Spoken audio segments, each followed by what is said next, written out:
Okay, we are back filming these vlogs. I think they'll get a little more organized over time as I'm doing them because I'm trying to think about storytelling, trying to think about how to make these actually entertaining without having a lot of film. We've been filming for about a weekish now, and my job is to be in camera department at the second assistant camera position. Usually a camera department consists of the director of photography or the cinematographer, the first assistant camera, and the second assistant camera.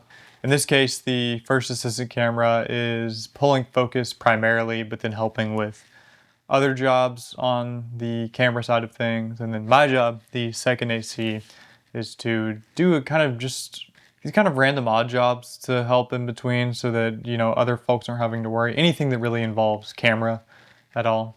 This is from setting up the camera, the tripods, you know, and I have a few different, I'll walk through kind of one of the things I do. One of the things in camera world is called a video village, and it's where anybody who's not directly on the set can see a wireless feed of what's happening. So usually we have these monitors that are pretty nice. They're made for video specifically, whether they're from companies like OC or Atomos or Sony. And then we have a transmission system with those that sends feed from the camera to these monitors so they can do it wirelessly instead of being wired in. A lot of the time this setup is like hundreds of feet away from the actual filming itself. And so I have this little cart that I basically wheel around everywhere and follow the folks who are sitting in this video village tent. That's one kind of part of my job. And then another part, which I'll cut to this, is like camera builds. I'll show you the kind of cameras that we're dealing with on this shoot. So I'm gonna cut to that. We just wrap for the night. These are some of the camera builds we're using.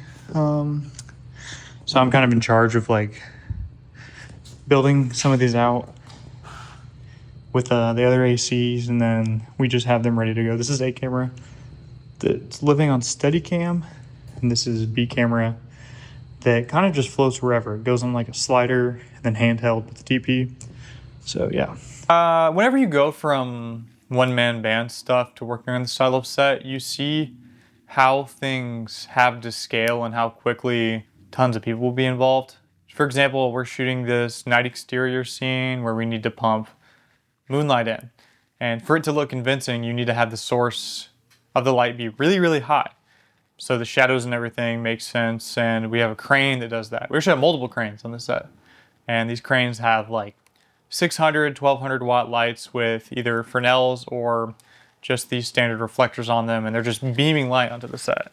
And we can control them and do whatever we want with them. But yeah, that's kind of all I have right now. We have I think we have 3 or 4 more days of doing this, and then we'll be done. I'll have a little break, do some more camera operating in second AC for the rest of the month, but then I'm going to try to really hunker down on my own projects. I have a few different spec ads I want to shoot, and I'm going to talk about how the experiences I take from this, how I'm going to bring those onto my own sets and onto my own production. I can't really film any of what we're actually shooting at all, but I can talk about the setups, talk about what I'm doing, the team I'm interacting with, and that's about it. I'll keep filming as I can, but let's get it.